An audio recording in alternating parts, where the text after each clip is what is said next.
Get ready for dictation. Start.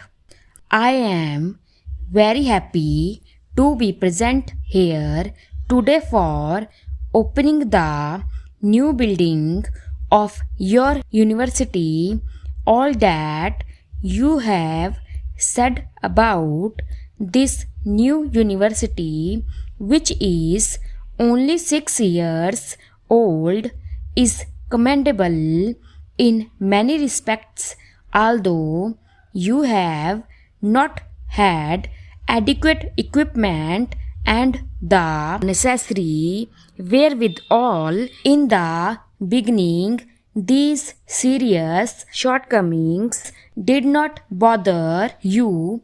In right earnest, you started the work. One might feel sorry, but I am sure no one will feel surprised to know that in its 7th year, this university does not possess departments in subjects like Sanskrit and English on the side of arts and physics, chemistry, anthropology, and geology on the side of science.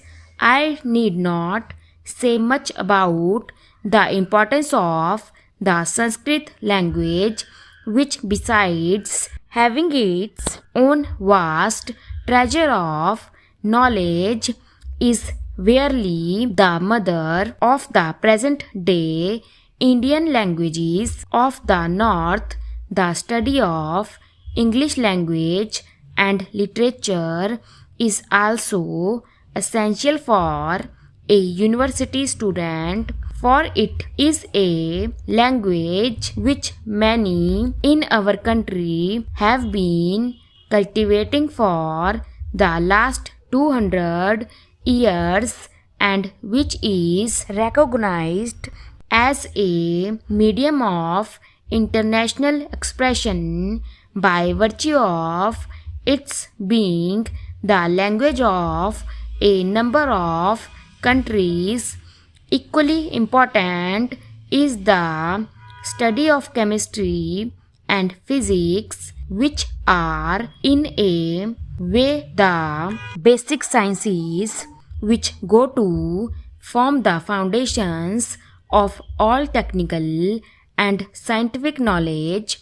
As for anthropology and geology, these two subjects have special significance for your state, inhabited as your state is by a number of tribal people speaking different tongues and having different customs and possibly belonging to different ethnic groups. No other state in India provides such favorable conditions and opportunities for the study of anthropology as yours.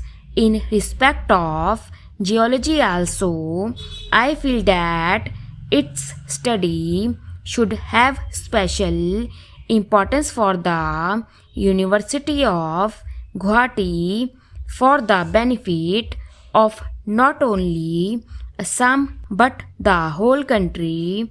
Assam is so rich in mineral wealth which is yet to be tapped, and so far as the production of oil goes, your state has its virtual monopoly in India.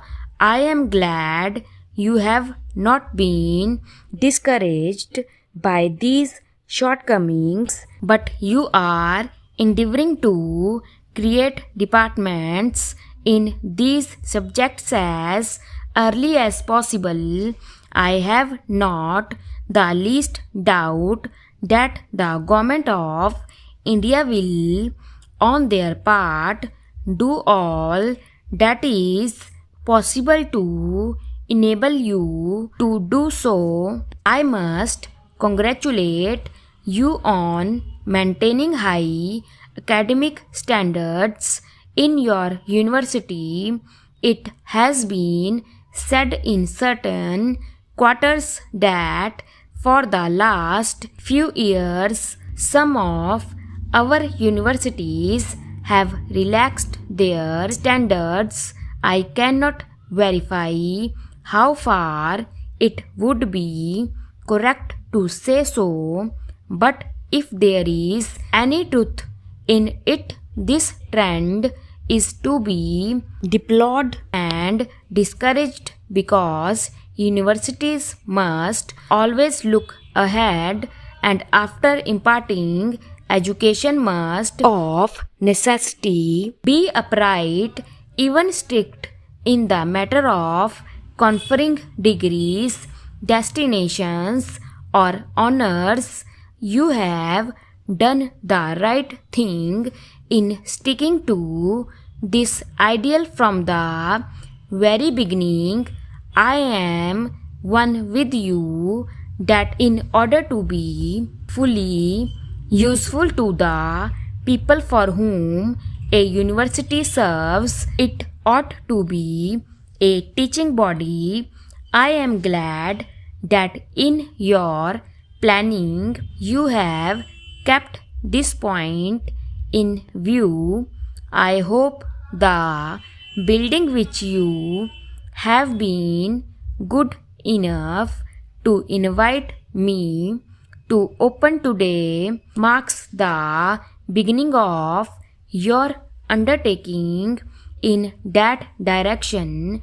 Apart from imparting education, which is after all the real aim of a university, it will also help you to coordinate and centralize your academic activities. What has particularly pleased me in the Vice Chancellor's address is his reference to the fact that your university is likely to provide a great meeting place for the different racial and linguistic groups inhabiting Assam.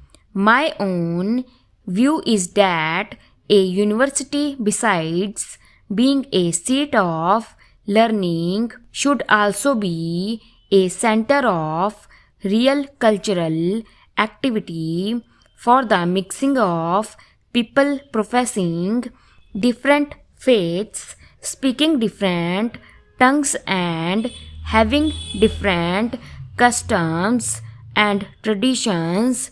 No other place can be more suitable than a university. This is because a university is singularly free from any kind of bias and the din and turmoil of politics.